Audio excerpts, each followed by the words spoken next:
Hi everybody, my name is Hannah and this is Pepper and Pine, and today I want to share with you the books and resources we are using for our algebra main lesson block.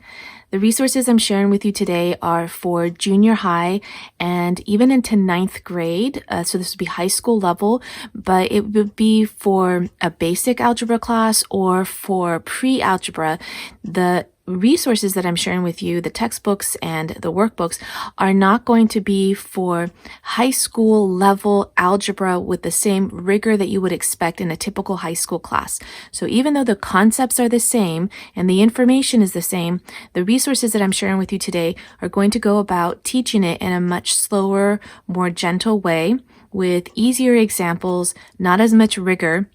And I really like the layout of the workbooks that I have. It's a little less intimidating than, say, a high school textbook. I also want to emphasize that before you dive into algebra, it's really important that you have a good, solid basis in pre-algebra. And pre-algebra is going to make up a lot of the work necessary in order to dive into some of the concepts that you're going to be getting into in algebra. And the other thing is that for me personally, I prefer to teach algebra post-puberty, around 8th grade at the earliest. You can definitely do pre-algebra before that, but I found that once a child's brain has gone through that process of development, they're a lot more capable of understanding the complexities of algebra. But don't worry, there's plenty you can do leading up to that. It's not a waste of time. The the Waldorf approach to geometry is a really great subject area to do prior to algebra. And then, of course, you can spend your time doing some pre-algebra work before you dive into that. One other thing I want to say about algebra is that there is a trend to simplify algebra or algebraic expressions and introduce them to really young children so that they are familiar with the way equations are set up in a way to prepare them for when they get to algebra. I was at a conference once where an algebra teacher was very passionately opposed to this method. And what she said, and she wasn't a Waldorf teacher, she was just a typical junior high algebra teacher. And she said that as you teach those concepts earlier on, what you're having to do is change the algebra concept to something that is different, but looks the same as algebra in order for your child to do it. But in the process, you have taught them not algebra. You haven't taught them algebra. So by the time you get to algebra, and they think, oh, I've seen this before, I can do this, but really the whole process that they are using in order to solve the problem isn't correct, and you have to do a lot of unteaching in order to lay down the groundwork in order to teach algebra. So I'll give you an example of this. So in algebra, there's a lot of variables. You're trying to find unknowns, and the whole concept of an unknown is quite an abstract concept. So trying to do that for a young child, the same way you would have these abstract concepts in algebra for an older child, are completely different. Or say a teen, a youth, an adolescent. When you are doing something that's abstract, it's really important that the brain is ready to understand those concepts. And it's my opinion, through the research that I've done on educational philosophies and the development of children, that that's best suited post-puberty. So what happens when you're doing an equation where you have an unknown, instead of using x, and sometimes x is used for young children, they might have a very basic question like 2 plus x equals 10, or 2 plus and then a little box that's empty equals 10. And what the child is supposed to do is to fill in that box with the correct answer. So 2 plus what makes 10? Well, 2 plus 8 makes 10. And if a child has worked on their math facts, they're going to know that without actually balancing the equation and putting the numbers on one side and the variables on the other side. And the whole process of doing algebra, which I'm sure you can remember, were many, many steps before you got to the answer. And a person who is already familiar with their math facts will be able to intuitively answer the question without balancing the equation.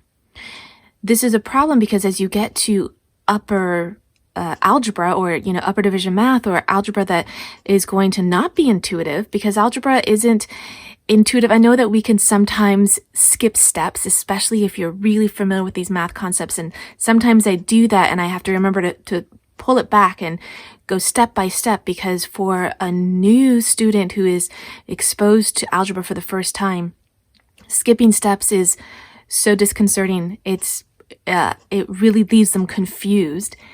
And we really want to take it step by step as we're working through these equations.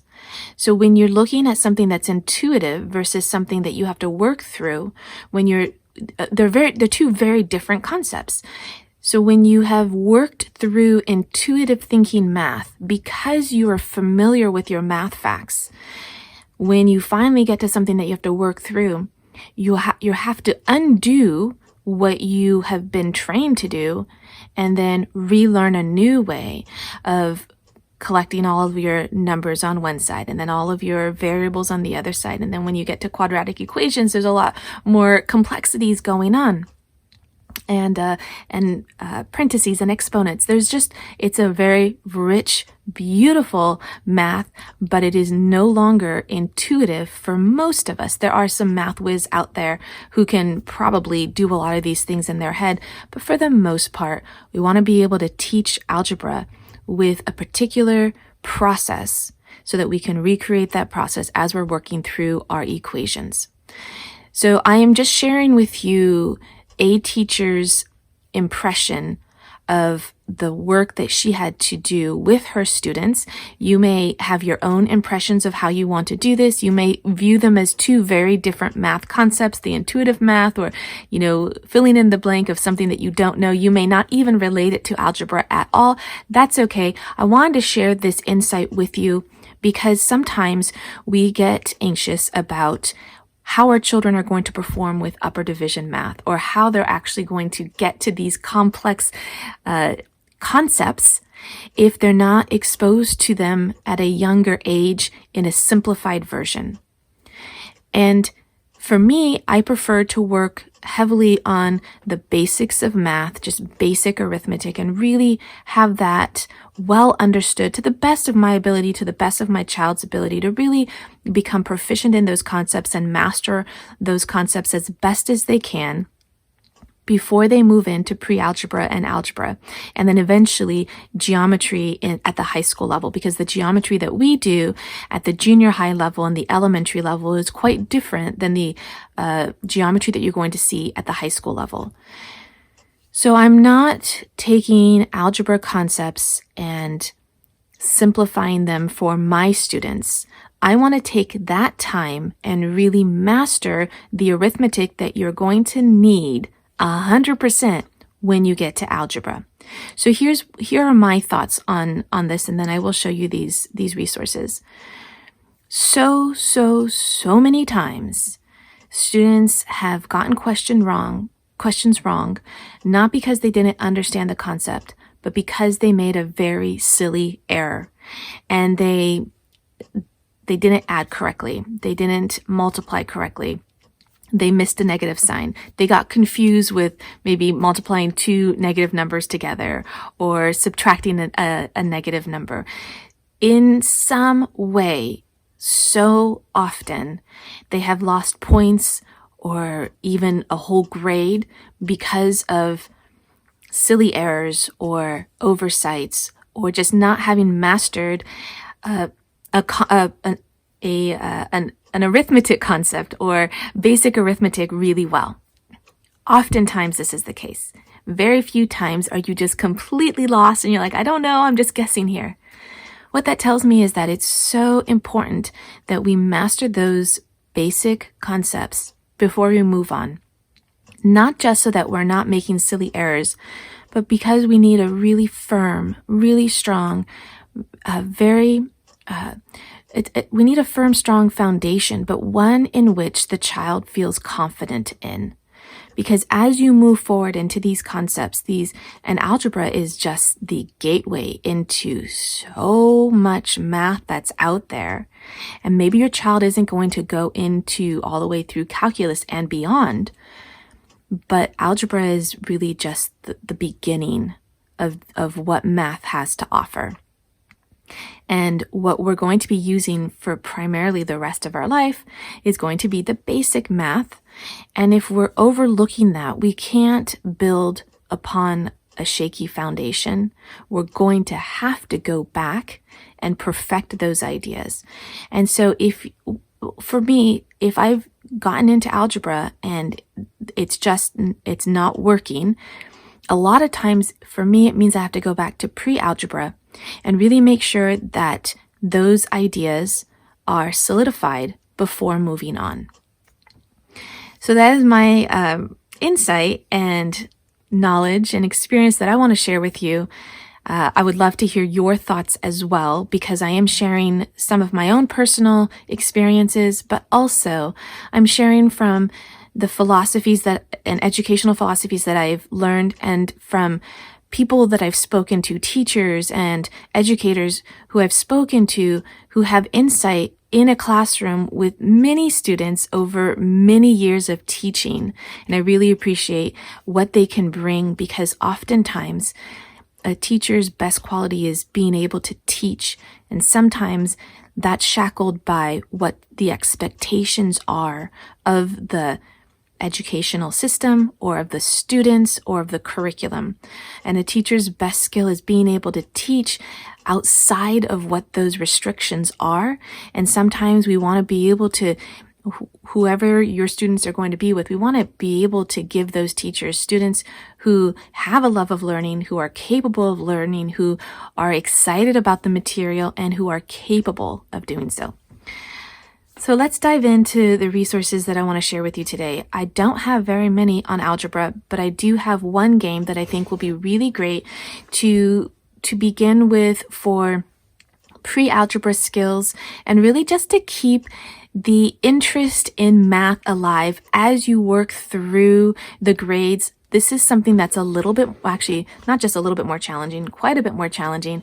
And I love adding in our games into our math, because I think it's a really wonderful way to bring the students and the parents or the teachers together. And it's fun, it's competitive. And I think that it really tests those skills that, do you really understand these concepts, that you can work with them in a game or outside of the workbook.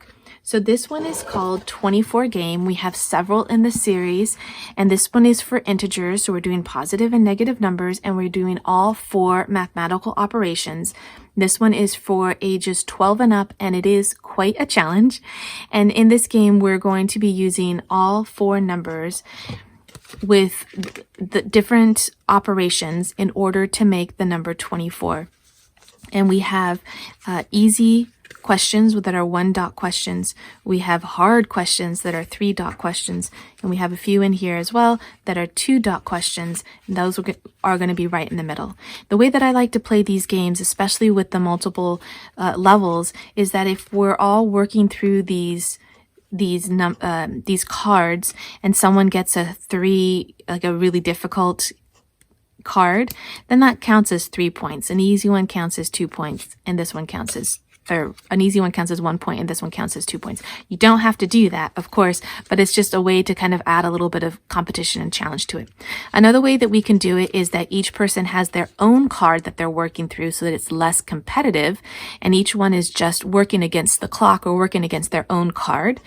And another way that we can do it is that if your abilities to your children are really, there's a huge gap, which honestly, there isn't usually a big gap that I've noticed with my children. They seem really capable and they're really good competitive partners, is that if there is a big gap, then you can give yourself a 3-point card and you can give your child a 1-point card, and then you can work together, and whoever gets the card first gets it, but you're working through a more challenging card. And if necessary, you can give your child a more challenging card and you can take the easier card. Now, I know math scares a lot of adults, especially if you had a bad experience with it growing up, or you just don't feel capable with the concepts. I have to say, and this is a personal opinion of mine, that those of us who were challenged the most with a particular subject area, I truly believe that we become the best teachers in that subject area because we are patient and compassionate with our students, and we're not expecting them to just get it right away. I make a horrible math teacher because math generally came pretty easy to me. I certainly do need refresher courses, but I get impatient with my students because I don't understand how it's not obvious for them. So I usually make a poor math teacher. So I try to be a little bit more hands-off with the concepts and only help them as needed and try to present them and then step away and not hover and not watch the whole process, because I can be a little bit of a impatient math teacher. So if math ever scared you, then I want to encourage you by sharing these thoughts with you, that I really feel that those of us who struggle in any particular area, subject area, I think we do become really amazing teachers because we can understand that frustration that our student is going through, because we might have gone through it as well. Maybe we didn't have a teacher that was patient, or we didn't have a teacher who could explain it clearly, or there just wasn't enough time. Whatever the situation was, I feel that we can offer that for our students, either as a homeschool parent or as a teacher in a classroom, that we can offer that patience, being able to explain it multiple times from different ways. We can watch the whole process and be patient as they work through it. Before I move on, I also want to share one other teaching tip that I noticed a teacher for my students one time, or for my son. One time I observed this teacher do this, and this is what happened. It was a small classroom. It was a religious studies, and there were maybe less than 10 students. And the teacher asked a question, and he waited. And the students began giving the answer or raising their hands. So you had some students immediately give an answer. And then you had some students who were kind of hesitant. And then you had other ones who were listening to other people's answers and still contemplating their own. Then you had some students change their answers. Then you had some students who were kind of assessing, well, what is everyone saying? Maybe I want that answer. I was kind of toiling between two answers and I'm not sure. What the teacher did was wait and wait and wait. Now, I don't know if he did this on purpose or he was distracted with something else, but he waited and waited and waited. And what that gave the students an opportunity to do is self-check their answers. And in the process of waiting, students who were very hasty with their answers were given an opportunity to revisit what they gave as their answers, possibly change it, or possibly become confident that they gave their answer in haste. And it gave other students who weren't so quick with the answers time to contemplate it. In the end, what it gave me an opportunity to do was, when I noticed my students work through a problem and make a mistake, instead of jumping on them right away, telling them it was wrong, I waited. And I don't have the exact statistics, but I would say about 90% of the time, my students self-corrected. They noticed the problem and they chose to correct it because they saw it without being told it's right, it's wrong, it's right, it's wrong. That can create so much anxiety for a student, hesitant to write down, like, is this going to be right? Are they going to say that it's right? Are they going to say it's wrong? And really that need to constantly be reaffirmed by the teacher. Let's eliminate that. Let's give our students the space to try the answer, to be confident with the answer, and to self-correct if they need to. Now, this works beautifully most of the time. There are some occasions where you do need to correct right from the start, either to avoid creating bad habits or to avoid creating a skill set that's going to be really hard to undo. So for the most part, let's have patience with our children, our students, as they work through problems, and let's not hover and react right away when they make a mistake or when they do it right. Let's wait. Let's let them have the confidence to know that they've answered something correctly without jumping on them and saying, yes, good job, that was correct. Okay, let's move on to some of these other resources. I have some workbooks I want to share with you, as well as some additional resources for a parent or teacher who wishes to refamiliarize themselves with some of these algebra concepts. But let's dive into the workbooks first. I want to share with you a workbook series that we have been using for many years in our homeschool, and this is the Key to series.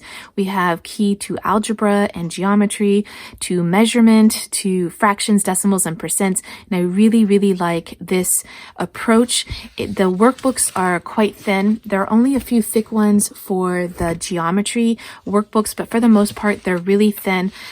For most of the workbooks, you don't have more than about 30 to 40 pages, so it makes it really easy to, at least in your mind, get through them. They're not intimidating workbooks.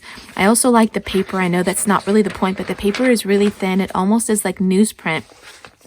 And there's enough work to work out your problems within the workbook without needing an additional piece of paper.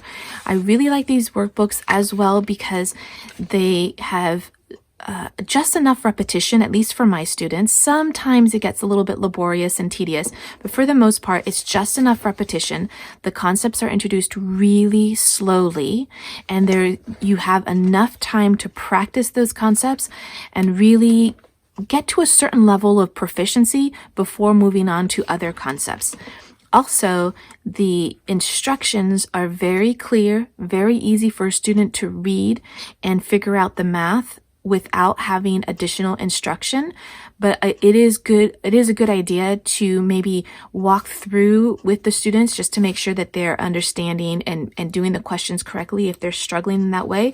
But if you have an independent learner or someone who likes to tackle these things without a lot of instruction, this is a really great resource. The examples are very clear. On occasion, my students do need some additional help, but for the most part, especially since we tend to do these workbooks about a year or so behind grade level, it gives them enough time to really understand to be able to really understand these concepts and to have a really good background before diving into things. So they're not going to be doing these things at too young of an age where they're going to need a lot more instruction. When you wait a little bit more and you allow a lot more time for the student to develop and to practice math concepts that they are working on, then once they get to some of these concepts, they're really ripe and ready.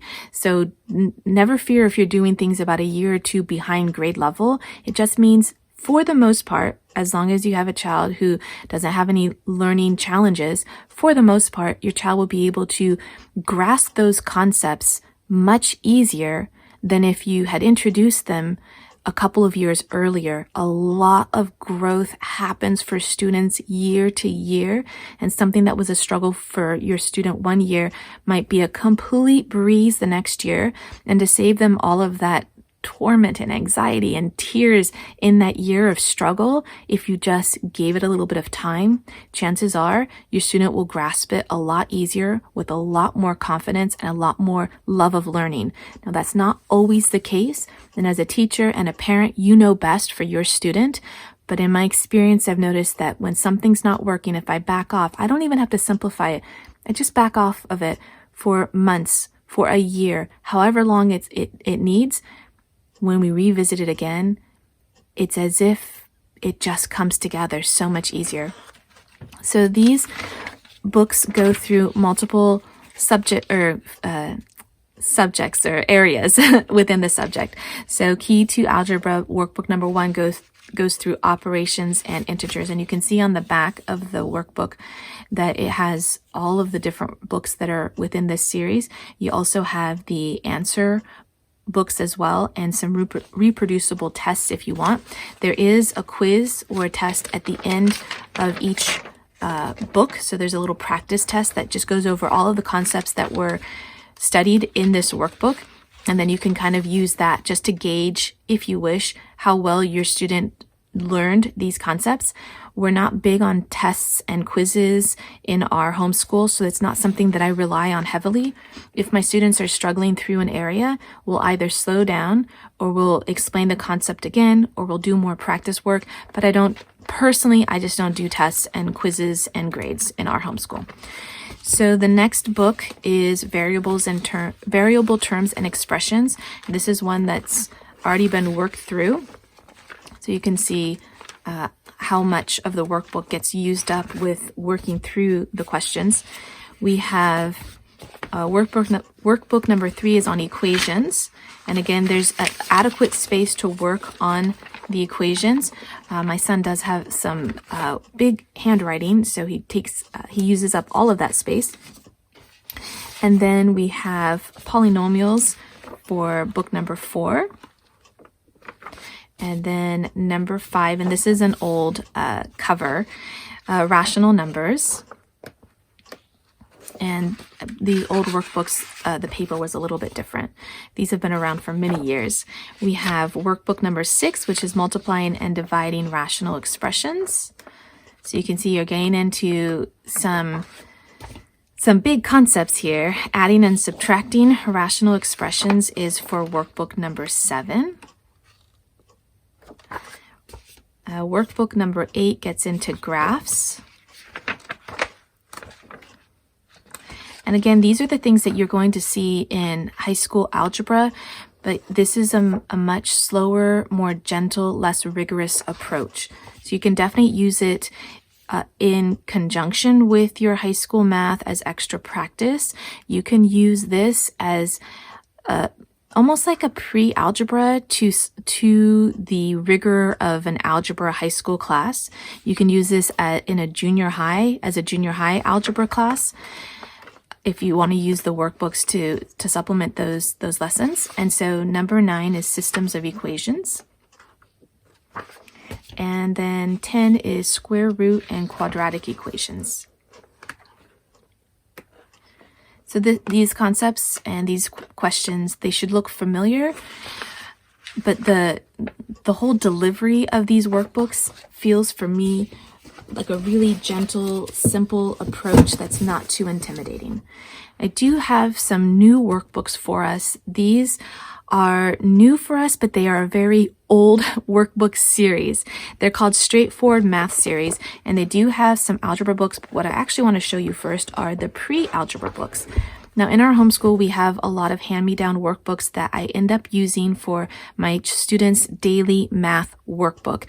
My daily math workbook is a binder in which I use just a variety of workbook pages that I tear out from workbooks. They might be half used, and I'll use whatever pages aren't used from a variety of notebooks, and I'll stick them all into a binder. And every day, my students will do one page or one whole sheet front and back. And it generally is grade material that's several grades below where they're at. And this is just a way to keep those math skills alive and sharpened, and something super simple, less than 5 minutes a day, that can just be a review of those math concepts that they've already covered. This book was in a hand-me-down pile, and it was in our homeschool for years before we actually used it. Once I used it, I loved it so much, I went and got the rest of the math books for this series for, I believe I got decimals and percents, pre-algebra, algebra, some trigonometry, and even a geometry book, and even a sentence diagram book, because they have lots of variety in their subject areas. It's called Straightforward Math, and it really is straightforward. The questions relate to the subject area, and it's just those questions. Not too many questions, to be honest. There seems to be just a few, well, it depends on how much work you need to do on each of these different areas, but not too many questions to really become proficient in these topic areas. So I like this because it is straightforward. It's just going to be that math concept. You're going to be able to practice it. You can do everything in the workbook. There's not going to be any other kinds of problems. We're just really honing in on that particular skill, mastering it, and moving on. So we have Pre-Algebra Book One, and then we have Pre-Algebra Book Two. And please, please, please do as much pre-algebra as you can as you're working towards algebra. Don't rush through the pre-algebra. Really take your time. It is going to be so important in your success for algebra. Then we have our Algebra Book One. You can see that the font is, in my opinion, quite a bit smaller. It's a little bit more condensed. For me, this isn't as appealing as the Key to Algebra series.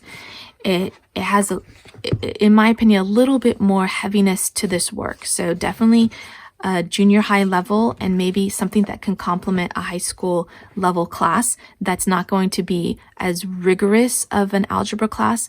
There are many different ways to take algebra in high school. You can start with your pre-algebra class. You can do algebra within 1 year. And you can also stretch out your algebra class so that it takes a year and a half if you need a little bit more time to work on these concepts. And my opinion is, if your students are struggling even a little bit, really take your time for algebra. Don't rush through it. It will just be holes in their foundation as they move on to higher math. So this is book 2. And then we go into book 3. So this is just a different view at what you can expect from a different approach to this math topic. For me, I personally really prefer the Key to Algebra series, but this was a nice alternative to the books that we already had. And that's one thing that I sort of test myself with once we're done doing a particular subject area, especially if we're so used to doing it with a particular approach. I'll take a workbook that's completely different, maybe Common Core Math, maybe a different algebra series. And if my students can answer those questions from just a different way at looking at them, or a different teaching approach, then I know that they've understood the concept well enough, and it's not just a loose understanding or a hollow understanding. If they can answer it from a different type of workbook, a different approach, then I feel like they have learned it well enough to move on. Let's move on to our teacher resources. I have 3 books to share with you here, and these can all be used to help you refamiliarize yourself with some math concepts if you want to teach them, or if you are a parent helping your student, or if you want to create your own lessons, then you can use these to help give you that background information. This is the Usborne Illustrated Dictionary of Math, and this book has a lot on different algebraic concepts, from basic algebra to algebraic graphs, and it goes into inequalities, functions, more graphs, data, quite a bit more. So this will be something that you can use to refamiliarize yourself. You may have a student who's really into this and needs a little bit extra information on it, or a different approach, or a different way to have something explained. They might use this, but for the most part, this is a book that I use as a resource. And to be honest, I haven't used it as much as I expected, but still as a resource, I find it to be a really good quality one. Teaching Mathematics in Rudolf Steiner Schools. This is going to be the same kind of resource, but from a completely different approach. This is going to take you through the Waldorf approach to teaching math from grades 1 through 8. And this is going to be a tremendous asset if you're trying to put together your own main lesson blocks for all math, not just for algebra, because you're going to understand the development that the child is going through, why certain lessons are given at certain times, how to deliver the lessons, and what to expect from your students. So this is going to be a tremendous resource if you're looking for something that's going to span from grades 1 through grade 8. If you're looking for something just on algebra, I found this several years ago at Barnes & Noble, and I thought it was just a wonderful asset. It is such an easy read. It even goes into some mathematicians, and I love adding biographies and history into all of our subjects, especially biographies into any of the subjects that we're doing, because I feel like that really gives us a human connection. So this is a really wonderful resource. It's one that's going to go through lots of different math concepts, especially through the algebraic expressions in a way that makes it actually enjoyable to go through. But my favorite part is all of the additional history and biographies that make up this book, because I feel like that's something that's going to really bring some life and reason to the math.